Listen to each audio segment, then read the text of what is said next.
আল্লাহর কাছে আমাদের যেতে হবে, কবরে যেতে হবে। আর কবর কিন্তু একটা একেবারে খুব কঠিন জায়গা। কবর ডাইনে বামে মাত্র আপনার মানে কি বলে মোটেও জায়গা নেই। আপনার 3.5 হাত কবরের মধ্যে, অন্ধকার কবরে একা একা খাওয়া লাগবে। আপনি কি জানেন কবরটা কত কঠিন জায়গা? আপনাকে আমাকে যখন কবরের মধ্যে রাখা হয়, আমার আপনার লাশের উপরে বিজ্ঞানীরা গবেষণা করেছে। তবে শহীদ যারা, শহীদদের কথা বাদ দেন, শহীদদের লাশ পচবে না, গলবে না, মাটিতে খাবে না, হাঙ্গরে খাবে না, কুমিরে খাবে না। শহীদদের মর্যাদা আল্লাহর কাছে অনেক বেশি। কিন্তু স্বাভাবিকভাবে যারা মারা যায় তাদেরকে যখন কবরে রাখা হয়, কবরে রাখার 6 দিন পরে হাতে পায়ের নখ সব পড়ে যায়, 9 দিন পরে মাথার চুলগুলো পড়ে যায়, 17 দিন পরে ঠাস করে পেটটা ফেটে যায়, 60 দিন পরে গোশতগুলো হাড় থেকে আলাদা হয়ে যায়। এই জন্য আমাদের একজন শিল্পী, গজল সম্রাট উবাইদুল্লাহ তারেক ভাই এই কবর নিয়ে, কবরের লাশ নিয়ে একটা গজল উনি বলেছেন সুন্দর করে। কবরে গেলে কি হবে? 6 দিন পরে নখ খসে যাবে, 9 দিন পরে চুল। মাইকটা আমার কানে একটু দরকার ছিল আর একটু। 6 দিন পরে নখ খসে যাবে, 9 দিন পরে চুল। কবর গাহের সামান নিতে কইর না কেউ ভুল। কবর জায়গা ভালো নয়, কবর জায়গা ভালো নয়। আমল দিয়ে কবর ডিউ সাজিয়ে নিতে হয়। কি বলেন, কথা ঠিক কিনা? আমল দিয়ে কবরটা সাজিয়ে নিতে হবে, আমল দিয়ে আমল সাথে করে কবরে যেতে হবে। 17 দিন পেট পেটে সে পোকার খাদ্য হবে, 60 দিন পরে গোশত থাকবে না, কঙ্কাল পড়ে রবেন।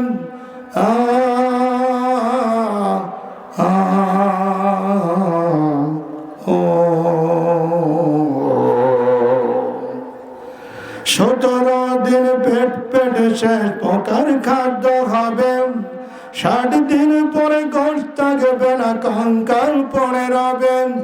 90 দিনে হাড়গুলি সব, 90 দিনে হাড়গুলি সব আলাদা হয়ে রয়। কবর জায়গা ভালো নয়, কবর জায়গা ভালো নয়।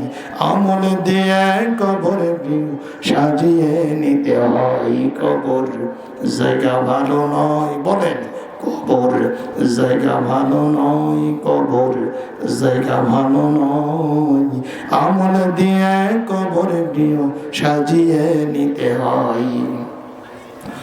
দেহের চেয়ে অহম বড়, লোভ লালসার পাহাড়, হিংসাই চলে বিবেক হলো নফসের কালো আহার।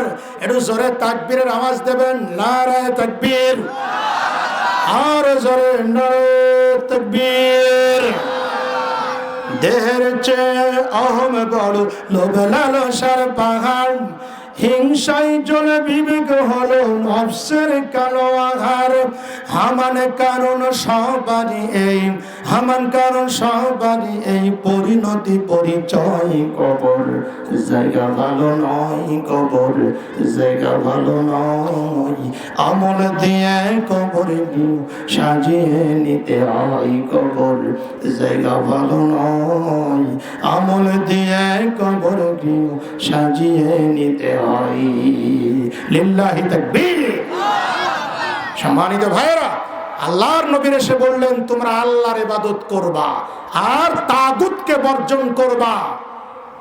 তাগুত ওই শক্তিকে বলা হয় যেই শক্তি নিজেও আল্লাহর আইন মানে না, আরেকজন আল্লাহর আইন মানলে সহ্য করতে পারে না, নিজেও নামাজ পড়ে না, আরেকটা নামাজিকে দেখতে পারে না, নিজেও তাফসীর মাহফিল করে না, আরেকজনকে তাফসীর মাহফিলে বসতে দেয় না, নিজেও পর্দা করে না, আরেকটা পর্দানিশীন মাকে দেখতে পারে না, নিজেও ভালো কাজ করে না, আরেকটা ভালো কাজ করা মানুষকে দেখতে পারে না, নিজে আলেম হয় না, আরেকটা আলেমকে দেখতে পারে না, তারাই হচ্ছে তাগুত। আওয়াজ দিয়ে বলুন ঠিক কিনা? আফসোস লাগে, কি অপরাধ ছিল আল্লামা সাঈদীর। এত বড় আলেম, মিথ্যা অজুহাত দিয়ে তাকে কেন রাজাকার বলতে হবে? আপনারা একটু জবাব দিয়ে বলেন, আল্লামা সাঈদী কি রাজাকার ছিলেন? আল্লামা সাঈদী ছিল 1000 বছরের শ্রেষ্ঠ বাঙালি। আওয়াজ দিয়ে বলেন ঠিক কিনা? আল্লামা সাঈদী কত বড় জনপ্রিয় ব্যক্তি ছিল আপনাদের জানা আছে সেটা। আল্লামা সাঈদীর বিরুদ্ধে যখন ফাঁসির রায় দেওয়া হয়েছিল, সেদিন বাংলাদেশের আবাল বৃদ্ধ বনিতা রাজপথে নেমেছিল, বুকের বোতাম খুলে দিয়ে পুলিশকে বলেছিল বাংলার জমিনে সাঈদীর ফাঁসি হবে না। সেদিন সাঈদী সাহেবের মুক্তি করার জন্য একজন নাই, দুইজন নাই, 200 মানুষ জীবন দিয়েছিল। বাংলাদেশ তো দূরের কথা, বিশ্বের ইতিহাসে একজন মানুষকে বাঁচানোর জন্য 200 মানুষ জীবন দিয়েছে নজিরবিহীন। এতেই প্রমাণিত হয় আল্লামা সাঈদী রাজাকার নয়, আল্লামা সাঈদী শ্রেষ্ঠ সন্তান। হাত উঁচু করে বলেন ঠিক কিনা? নারায়ে তাকবীর! আল কোরআনের আলো, আল হাদিসের আলো, নারায়ে তাকবীর! লিল্লাহে তাকবীর! সম্মানিত ভাইরা, বেগম খালেদা জিয়া, আপনারা বলেন তাকে একজন মুরব্বী মানুষ, বৃদ্ধা একজন মানুষকে অকারণে তাকে কারারুদ্ধ করে রাখা হয়েছিল। আওয়াজ দিয়ে বলেন ঠিক কিনা? কোনটা ছুঁয়ে কোনটা বলবেন? আমি আবু যার গিফারিকে আমার 3টা থানায় কোরআনের মাহফিল 10 বছর করতে দেওয়া হয়নি। আমি মাহফিল কমিটিকে প্রশ্ন করতাম, আমাকে মাহফিল করতে দেওয়া হয় না, তার কারণ কি? মাহফিল কমিটি বলতো আপনি ইসলামী আন্দোলন করেন, আল্লাহর জমিনে আল্লাহর কোরআনের আইন চান, এই জন্য আপনাকে মাহফিল করতে দেওয়া হয় না। আমি আমার শরীরের সব শক্তি দিয়ে বলেছিলাম একটা মাহফিল নাই, আমাকে যদি একটি মাহফিল আমার জীবদ্দশায় আমার অঞ্চলে করতে না দেয়, আমরা ইসলামী আন্দোলন ছাড়বো না। কারণ নামাজ পড়া যেমন ফরজ, রোজা রাখা যেমন ফরজ, হজ করা যেমন ফরজ, পর্দা করা যেমন ফরজ, ইসলামী আন্দোলন করা তার চাইতে বড় ফরজ। আওয়াজ দিয়ে বলুন ঠিক কিনা? অত সহজে আল্লাহর জান্নাতে যাওয়া যাবে না। জান্নাতে যেতে হলে অগ্নিকুণ্ড, রক্তাক্ত এবং কাটা যুক্ত পথ পাড়ি দিয়ে তারপরে জান্নাতে যেতে হবে। আরো জোরে বলেন ঠিক কিনা? লাল শালুর উপর দিয়ে, লাল গালিচার উপর দিয়ে জান্নাতে যাওয়া যাবে না। আপনারা কি বিরক্ত হচ্ছে না তো? মোনাজাত দেবো নাকি? আপনারা কি সবাই শুনবেন? কারা কারা শুনবেন না একটু হাত তোলেন। 12-13 জন শুনবে না। মাশাআল্লাহ, খুব ভালো লাগছে। আমি আপনাদের এই অঞ্চলে অনেক আগে ভান্ডার দহ না কি বলে ওটা কি জানো, ভান্ডারপুর, আমি অনেক আগে এসেছিলাম ভান্ডারপুর হাই স্কুলে। ওই এলাকার ছাত্ররা আমাদেরকে এনেছিল, অনেক যারা ছাত্র এখানে কয়েকজন আছে। ওই যে আমাকে দাওয়াত দিয়েছিল, ভাইয়ের নাম কি জানো, বক্তা, ওই যে এলাকায় বাড়ি, ও আব্দুল মতিন সাহেব। উনি খুব ভদ্র মানুষ, একজন জ্ঞানবান মানুষ। উনি আমাকে দাওয়াত দিয়ে ওই ভান্ডারপুরে এনেছিলেন, আমি সেখানে বক্তৃতা দিয়েছিলাম। তো ওখান থেকেও বেশ কিছু ছেলেরা এসেছে। তো যাই হোক, অনেক দিন আগে এসেছিলাম, আবার আজকে আসলাম। তো আপনারা, আমি কিন্তু মেহমান, আমাকে থুয়ে যদি চলে যান তাহলে কিন্তু এটা হবে নিশ্চয় অত্যন্ত একটা গর্হিত কাজ। আওয়াজ দিয়ে বলুন ঠিক কিনা? আসুন আমি দোয়া করব আপনাদেরকে নিয়ে। আমি ওদিকে যাচ্ছি না, আমি শুধুমাত্র বলছিলাম যে আল্লাহর নবীর এসে বললেন তোমরা আল্লাহর গোলাম। ওমা খালাকতুল জিন্না ওয়াল ইনসা ইল্লা লিয়াবুদুন। মানুষ আর জিনকে, আল্লাহ বলছে মানুষ এবং জিনকে আমি সৃষ্টি করেছি আমার গোলামি করার জন্য। এরপরে আল্লাহ পাক অন্য জায়গায় বলছেন ওয়াবুদুল্লাহ ওয়ালা তুশরিকু বিহি শাইআ ওয়াবিল ওয়ালিদাইনি ইহসানা। তোমরা আল্লাহর ইবাদত করো আর আল্লাহর সাথে কাউকে শরীক করো না, পিতামাতার সাথে ভালো আচরণ করো। আল্লাহ বললেন আমার ইবাদত করো, আমার গোলামি করো। তো শুনুন, আমরা যে আল্লাহর গোলাম এটা সব থেকে প্রমাণ দেওয়া যায় নামাজের সেজদার ভিতরে। বান্দা যখন সেজদায় চলে যায়, আল্লাহর বান্দার মাঝখানে কোনো পার্থক্য থাকে না। সুবহানাল্লাহ বলে সকলে আপনারা। কিন্তু আমাদের দেশের অনেক মানুষ নামাজ পড়ে না। যদি প্রশ্ন করা হয় ভাই আপনি নামাজ পড়েন না কেন, তখন উনি বলবে হুজুর আমি কৃষি কাজ করি তো এই জন্য নামাজ পড়ার সময় পাই না। আচ্ছা তুমি নামাজ পড়ো না কেন? বলবে হুজুর আমি ব্যবসা করি তো এই জন্য নামাজ পড়ার সময় পাই না। তুমি কেন নামাজ পড়ো না? বলবে হুজুর আমি রাজনীতি করি তো এই জন্য নামাজ পড়ার সময় পাই না। তুমি কেন নামাজ পড়ো না? বলবো হুজুর আমি গরিব মানুষ তো এই জন্য নামাজ পড়ার সময় পাই না।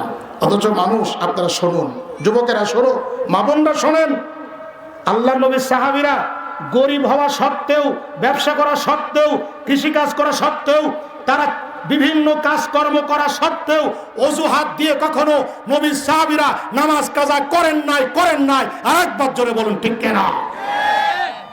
নবীজির সাহাবীরা গরিব, তারপরেও তারা 5 ওয়াক্ত নামাজ রসুলের পিছনে পড়েছে।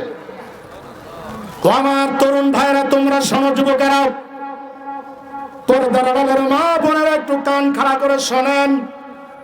নবীর একজন সাহাবী নবীজির পিছনে 5 ওয়াক্ত নামাজ পড়তেন। নবীজির সাহাবীর নাম হলো আবু তালহা রাদিয়াল্লাহু তাআলা আনহু। আবু তালহা রাদিয়াল্লাহু তাআলা আনহু আল্লাহর নবীর পিছনে মসজিদে নববীতে প্রত্যেকদিন জামাতে নামাজ পড়তেন। বিশ্বনবী সাল্লাল্লাহু আলাইহি ওয়াসাল্লামের সাহাবী ফজরের নামাজ পড়ার পর সঙ্গে সঙ্গে বাড়ি চলে যেতেন।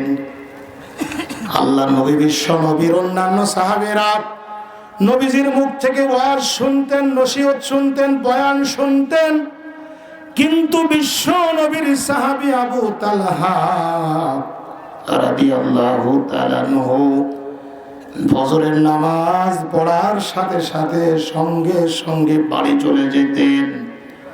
অন্যান্য সাহাবীরা নবীজির কাছে বিচার দিলেন, ইয়া রাসূলুল্লাহ, হাবিবাল্লাহ সাল্লাল্লাহু আলাইহি ওয়াসাল্লাম, আপনার আবু তালহা মুনাফিক হয়ে গেছে। আপনার আবু তালহা আপনার পিছনে ফজরের নামাজ পড়ে 1 মিনিটও বসে না, সঙ্গে সঙ্গে বাড়ি চলে যায়। আল্লাহর নবী, বিশ্ব নবী আমার সাহাবীদের বললেন, ও আমার সাহাবীরা, আমার আবু তালহা আগামীকাল যখন ফজরের নামাজ পড়তে আসবে, তোমরা আবু তালহাকে বলবা, ও আবু তালহা, আজ ফজরের নামাজ পড়ে বাড়ি যেও না, আল্লাহর নবী তোমার সঙ্গে কথা বলবে, নবীজি তোমার সঙ্গে দেখা করবে।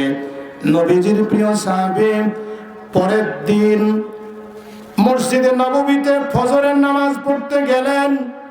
সুন্নত পড়ে নবীর সাহাবী আবু তালহা মসজিদে বসে আছেন।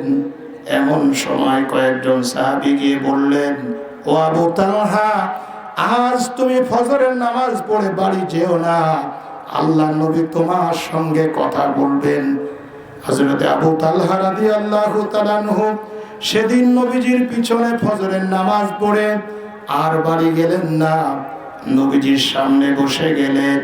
আল্লাহর নবী মুহাম্মদ সাল্লাল্লাহু আলাইহি ওয়াসাল্লাম আবু তালহাকে ডাক দিয়ে বললেন, আবু তালহা, তুমি কি আমার উপরে রাগ করেছো নাকি? আবু তালহা বলল, হুজুর না, আপনার উপরে আমি কখনো রাগ করতে পারি না। নবীজি ডাক দিয়ে বললেন, আবু তালহা, আমার ব্যবহারে তুমি কি কষ্ট পেয়েছো নাকি? আবু তালহা বললেন, হুজুর না, আপনার ব্যবহারে আমি কখনো কষ্ট পেতে পারি না। আপনি মানুষকে কখনো কষ্ট দেন না। আপনি হচ্ছেন আমার আরসালনাকা ইল্লা রাহমাতাল লিল আলামিন।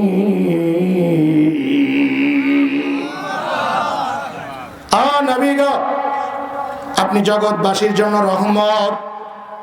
আপনি তো আমাকে কখনো কষ্ট দেন নাই।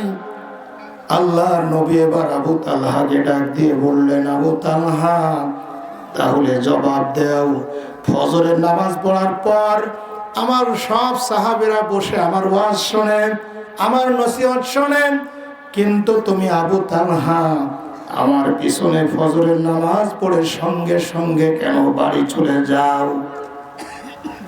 জবাব দাও, জবাব দাও। আবু তালহা, কেন তুমি আমার কাছে বসে ওয়াজ শোনো না? ফজরের নামাজ পড়ে সঙ্গে সঙ্গে কেন তুমি বাড়ি চলে যাও? আল্লাহর নবী বিশ্ব নবী সাহাবী আবু তালহা নবীজিকে ডাক দিয়ে বললেন, নবী গো, আমি ফজরের নামাজ আপনার পিছনে পড়ার পর সঙ্গে সঙ্গে কেন বাড়ি চলে যাই? নবী আপনি শোনেন। ও নবী গো, আমরা স্বামী স্ত্রী দুজন মিলে নামাজ পড়ার মতো একটি মাত্র কাপড় আছে হুজুর। আমি যখন আপনার পিছনে মসজিদে নামাজ পড়ার জন্য আসি, আমার বিবি ঘরের কোনায় চুপ করে বসে থাকে। ও নবী গো, আমি নামাজ পড়ে বাড়ি যাওয়ার পর যখন আমার গায়ের কাপড়টা খুলে দেই, আমার বিবি তখন নামাজ পড়ে। ও নবী গো, আসরের নামাজ, জোহরের নামাজ, এশার নামাজ পড়ে দেরি করে যদি যায়, তাহলে আমার বিবির নামাজ কাজা হয় না। কারণ আসরের পরে, জোহরের পরে, এশার পরে অনেক সময় ধরে নামাজের ওয়াক্ত থাকে। ফজরের নামাজের পরে ওয়াক্ত থাকে না, তাড়াতাড়ি নামাজের ওয়াক্ত শেষ হয়ে যায়। ও নবী গো, আমি যদি আপনার পিছনে ফজরের নামাজ পড়ে যদি বেশিক্ষণ বসে থাকি, যদি আপনার ওয়াজ নসিহত শুনি, তাহলে আমার বিবির নামাজ কাজা হয়ে যাবে। এই জন্য নবী গো, আপনার সাথে আমি সময় দিতে পারি না। ফজরের নামাজ পড়ে আপনার নসিহত আমি শুনতে পারি না। আল্লাহ নবী, বিশ্ব নবী আমার আবু তালহার এই কথাগুলো শুনে নবীজি হাওমাও করে কেঁদে ফেললেন। বিশ্ব নবী আমার আবু তালহাকে ডাক দিয়ে বললেন, আবু তালহা, তুমি যে এত গরিব আমার জানা ছিল না আবু তালহা। তবে শোনো আবু তালহা, তুমি এত গরিব হওয়া সত্ত্বেও তুমি 5 ওয়াক্ত নামাজ মসজিদে এসে পড়ো, বেশক তুমি আল্লাহর জান্নাতি। আল্লাহর নবী, বিশ্ব নবী আমার আবু তালহার জন্য 2 হাত তুলে মুনাজাত করে বললেন, রব্বুল আলামিন, আমার আবু তালহার উপরে আমি খুশি আছি। আল্লাহ, আবু তালহার উপরে তুমি রাজি হয়ে যাও। ও আল্লাহ, আমার আবু তালহাকে তুমি জান্নাতের উচ্চ মাকাম দান করো। আমার যুবক ভাইরা, আমার মুরব্বী আব্বাজানেরা, আমার পর্দার আড়ালের মা এবং বোনেরা, আবু তালহার জীবনী শোনানো উদ্দেশ্য নয়। উদ্দেশ্য হলো, যারা অজুহাত দিয়ে নামাজ পড়তে চান না, যারা অজুহাত দিয়ে গরিব বলে নামাজ পড়তে চান না, অজুহাত দেন ব্যবসা করি এই জন্য নামাজ পড়তে চান না, অজুহাত দেন আমি কৃষি কাজ করি এই জন্য নামাজ পড়ার সময় পাই না, অথচ